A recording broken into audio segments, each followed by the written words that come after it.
जय श्री राम दोस्तों। आज का जो वॉक पे चर्चा है वो एक कहानी है। कहानी राजमाता और युवराज की।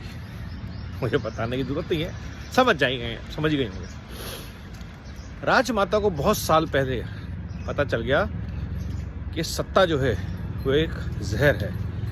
उन्होंने कहा पावर इज पॉइजन, और वो उस पॉइजन के साथ बहुत साल तक रही अंदर भर के। जिस पॉइजन ने उनसे उनका पति छीन लिया, उनकी लग्जरियस लाइफ छीन ली, उनको देश का प्रधानमंत्री नहीं बनने दिया, वो पॉइजन उन्होंने कई सालों तक अपने बेटे को खिलाया और बेटा बन गया मंदबुद्धि। और वो जब बेटा बड़ा हुआ उसको इतना एंटाइटलमेंट रहा कि मैं ही, देश तो मेरा है, कोई भी राजा बने चलेगी मेरी। कभी भी प्रधानमंत्री को उठा के बाहर बैठा दूंगा, किसी भी मिनिस्टर को ऑर्डर दूंगा, ये करो वो करो, सब करेंगे। रिस्पॉन्सिबिलिटी मेरी कुछ नहीं है और आज़ादी मेरी सारी है, पावर मेरी सारी है। ये बच्चा धीरे धीरे इंसान से यूनियन ऑफ ऑर्गन्स बन गया।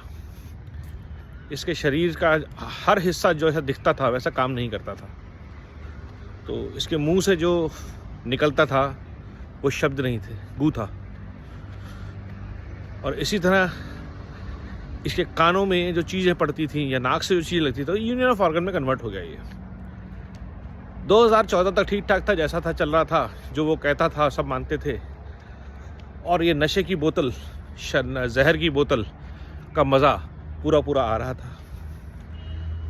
2014 में उनसे जहर की बोतल, नशे की बोतल छीन ली गई।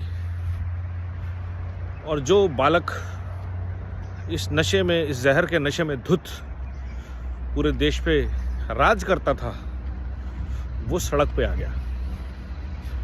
और जब भी आप किसी शराबी से, किसी नशेड़ी से नशा छीनते हैं तो रिहैबिलिटेशन सेंटर का पहला रूल होता है कि वो वायलेंट हो जाते हैं, टॉक्सिक हो जाते हैं, एब्यूसिव हो जाते हैं, डिसइल्यूजन्ड हो जाते हैं। ये सारे ट्रेट आपको युवराज में दिखते होंगे। उनका जो कहना चाहते हैं और जो कहते हैं और उसके बाद भी जो करते हैं, उनमें इतना अंतर होता है कि उनके दोस्त, उनके परिवारजन उनके आसपास रहने से डरते हैं। उनके साथी उनसे दूर रहना चाहते हैं कि पता नहीं कब मरवा देगा, और लोग मज़े ले रहे हैं। उनके आसपास के लोग जो उनके लिए काम करते हैं वो सब मज़े लेते हैं कि कुछ भी लिख के दे दो, कुछ भी बोल देगा ये। और ये मज़े सारे देश ले रहा है।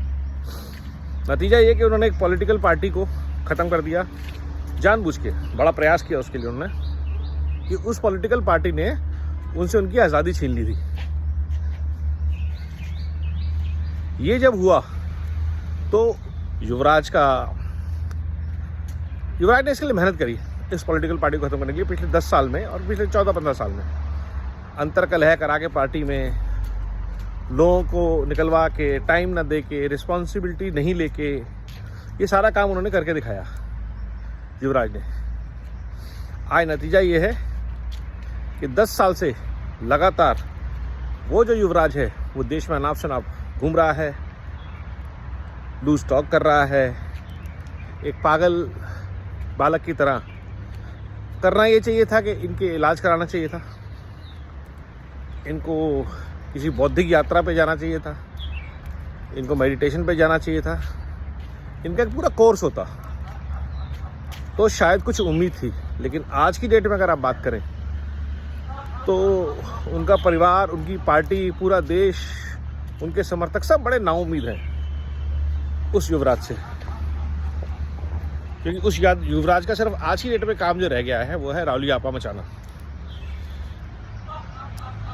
उसका नतीजा ये है, देश की राजनीति हल्की हो रही है, देश के लिए अच्छा विपक्ष नहीं खड़ा हो पा रहा, और ऐसा लग रहा है देश को अच्छा विपक्ष देने की जिम्मेवारी भी अब भाजपा पे ही आने वाली है कि आप सत्ता भी चलाइए और आप देश को अच्छा विपक्ष भी दीजिए। और उसका युवराज के संगत का नतीजा ये है कि जो उसके साथ आता है वो लगभग राजनीति की बरखा बन गए हैं। जिसने उसके साथ फ़ोटो खिंचाई उसकी फ़ोटो पे हार चढ़ जाता है। अखिलेश यादव अच्छा भला अपने कामों से शायद चुनाव जीत जाते, बर्बाद हो गए। ममता बनर्जी का क्या हाल है आप देख ही रहे हैं। महाराष्ट्र का उन्होंने क्या किया हम सब ने देखा। कर्नाटक और पंजाब, हिमाचल वाले और पंजाब वाले तो इनको आने नहीं देते थे। कैप्टन अमरिंदर इनको घुसने नहीं देते थे। ये गए, पंजाब बर्बाद हो गया, कांग्रेस के हाथ से चला गया। कश्मीर के जो अब्दुल्ला फैमिली है वो इनसे बात नहीं करना चाहती। तो ऐसे जो युवराज हैं जिन्होंने देश के लिए सिर्फ लूट झूठ और फूट की राजनीति करी है, ऐसे युवराज का एक किस्सा कई सालों से चल रहा है और इसके लिए पूरी उनकी जो श्रेय है इसका माता शक्ति को जाता है, उनकी माता जी को जाता है, राजमाता को जाता है। आज का किस्सा यहीं पे समाप्त। तो इस युवराज की बातों को आप सीरियसली लें, एंजॉय करें, एंटरटेनमेंट के लिए है। वंदे भारत, जय हिंद।